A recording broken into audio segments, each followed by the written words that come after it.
What's up, Jl'hoops back with another video. Now I know I need to be on this to talk about basketball. The topic I'm talking about today is the three NBA players right behind me that need to get traded. I need to change the scenario.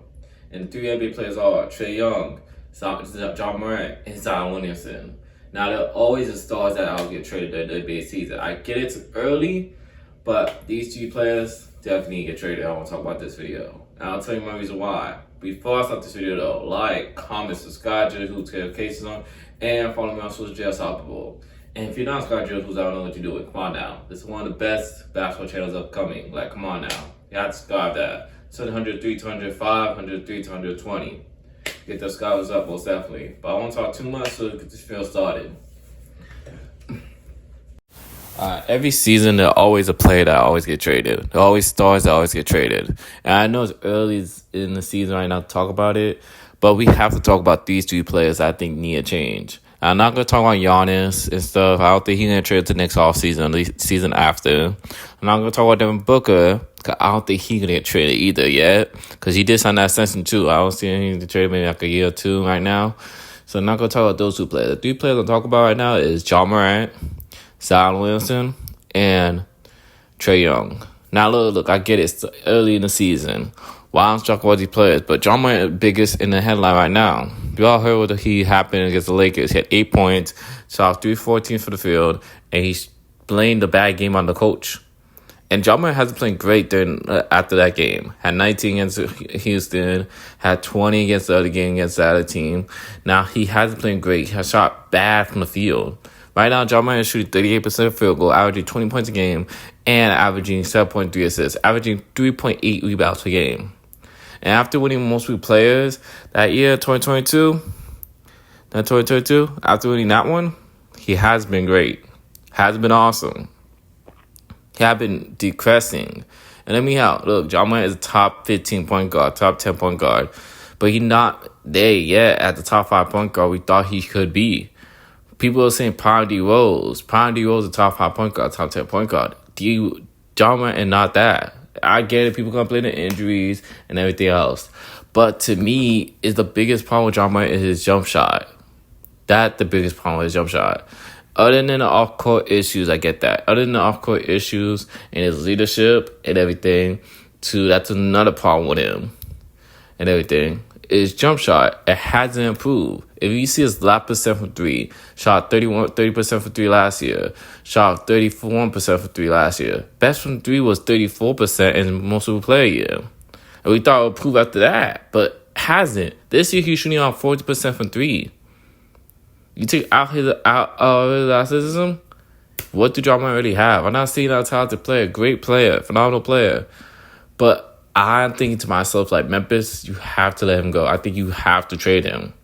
Because you decided, hey, man, I'm going to fire coach Tyler Jenkins, fire him. And you're winning games. You're the second seed. I'm still honest. You're the second seed. It happened twice in a row. Not 3 times, not 4 times. It happened twice. It happened 3 times. You're the second seed. Repeat that, second seed, and you decided, hey, we're going to change it up, and we're going to play John Morant. When you're playing Joe Jackson winning games, and then you decided, oh, we're going to play to John Morant. John Morant didn't like that first, and now you're going to play against John Morant, and the next thing you know, you fire Tyler Jenkins, and a lot of people say he had a lot of relationship with Tyler Jenkins. He didn't want to get fired, right? And you hired the assistant coach and put him to a full-time head coach, and then yes, it's early, but you guys are fighting for a play, and then went down to second seed, 10th seed. And the farthest out the Grizzlies went with this record with himself the second round against the Warriors. It hasn't been farther than that. You ready to trade Desmond Bane and stuff. It hasn't been looking good at all. You get to 3-6 right now, and John Morant doesn't look like he should be his franchise player. Now, I'm not saying is he not a great player. I'm not saying no. But I think already a change in the scenario, because it doesn't make sense to keep a guy that's going to keep doing all this other stuff. And he blame a coach, and the team just said, hey, I'm going to spend you for what you said about coach. Just remind me of Jimmy Butler's situation. It doesn't look like getting better from Memphis, I'll tell you right now. And how the West is so competitive, how the West is so stacked, is so great this year, I don't see Memphis making playoffs in the first place either. I don't. And the 2026 draft is so stacked that I think you should take a chance on that and retool your team. I think you should trade John Morant, most definitely. So I think there are a lot of teams who could go. Yes, I heard Timberwolves, but I don't see that going because I don't like that backcourt. John Morant, I think it was. That do not look good. Disgusting.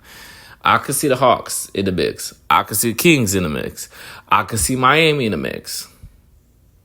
I could see Toronto, but I'm going to iffy about that spacing. But I could see them in the mix.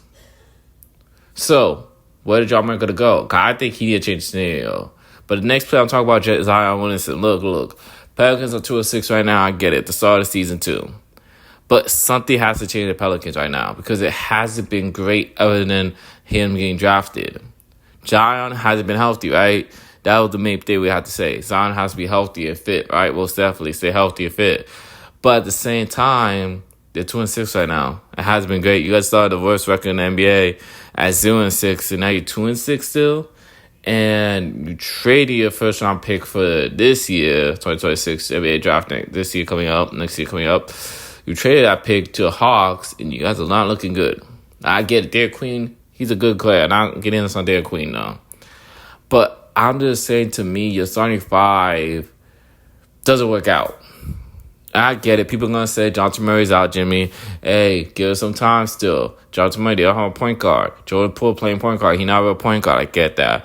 But still, I don't think the Pelicans are going to make playoffs either. I think they're wasting it. And why not waste it on Zion's career and trade him now and get better value and stuff? It don't make sense to keep him because you're not going to make playoffs. You're not going to go far. At best, you're first round exit. And the latest you made playoffs was 2022. That's the last time you made playoffs right there, 2022. And it hasn't been great after that. You ready to trade Brady Ingram. You ready to trade this Cedar Column and stuff. So, to me, this Zion Williamson era got to end. Just like the John Morant era end, this one has to end too.